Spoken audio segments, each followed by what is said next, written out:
Praise the lord. ఈరోజు వాక్యాంశము మలాకి గ్రంథం 2వ అధ్యాయం 8వ వచనం. అయితే మీరు మార్గము తప్పితిరి. ప్రభు ఈ వాక్య భాగం నుండి ఈరోజు మనతో ఏం మాట్లాడుతున్నారో చూద్దాం. మార్గము తప్పారు అని ప్రభు చెప్తున్నప్పుడు మనం మార్గము సరిచేసుకోవాలి. తప్పిన మార్గం నుంచి మరలా యేసు మార్గంలోకి రావాలి. మరి సహోదరి సహోదరుడా, నీ పరిస్థితి ఏంటి? ఈరోజు నీవు యేసు మార్గంలోనే నడిచే వ్యక్తివేనా? ఆయన మార్గంలోనే నడుస్తున్నావా? ఆయన మార్గంలో ఉంటేనే నీవు ఆయన చేరుకోగలవని నీకు అర్థమవుతుందా? నిన్ను ఆయన మార్గం నుంచి తప్పించడానికి అపవాది ఎల్లప్పుడూ ప్రయత్నిస్తాడని నీవు గమనిస్తున్నావా? ఎవరైనా చెప్పినా నీవు ఆయన మార్గంలోనే ఉండాలని మాత్రం నీవు అర్థం చేసుకోవాలి. ప్రభు నీతో ఈరోజు అదే మాట్లాడుతున్నారు. ఏ విషయంలో మార్గం తప్పావో అందుకే ప్రభు మాట్లాడుతూ ఉన్నారు. జాగ్రత్తగా ఉండాలి.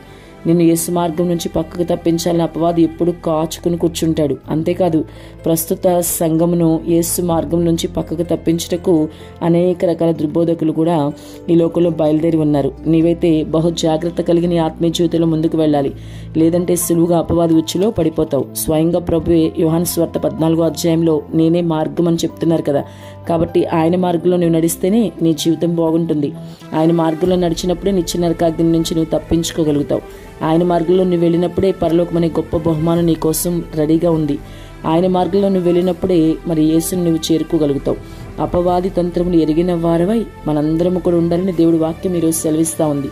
కాబట్టి మార్గము తప్పారు అని దేవుడు మాట్లాడుతున్నారు. కాబట్టి మనల్ని మనం సరి చేసుకుందాం. మరి సహోదరి సహోదరుడా, ఈరోజు నువ్వు కూడా నిన్ను సరి చేసుకోవాల్సిన అవసరం ఎంతైనా ఉంది.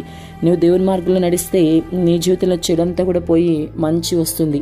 నీ జీవితంలో చీకటంతా తీసేసి ఆయన వెలుగునిస్తాడు. నువ్వు యేసు మార్గంలో వెళ్ళినప్పుడు పాపం పోయి నీ జీవితంలో పరిశుద్ధత వస్తుంది. నీ జీవితంలో హెచ్చింపు అంతా పోయి తగ్గింపు జీవితం ప్రభు నీకు ఇస్తారు. ఆ రెండవ మరణమైన అగ్నిగుండం నుంచి నువ్వు తప్పకుండా తప్పించబడతావు. దేవుని రాజ్య వారసుడిగా స్థిరపడతావు. ఇంకెందుకు ఆలస్యం? ఒకవేళ నువ్వు ఆయన మార్గం నుంచి తప్పిపోయిన వాడివి అయితే ఇప్పుడు ఆయన మార్గంలోకి ప్రవేశించు. ప్రభు నీకు తప్పక సహాయం చేస్తారు. ఆమేన్.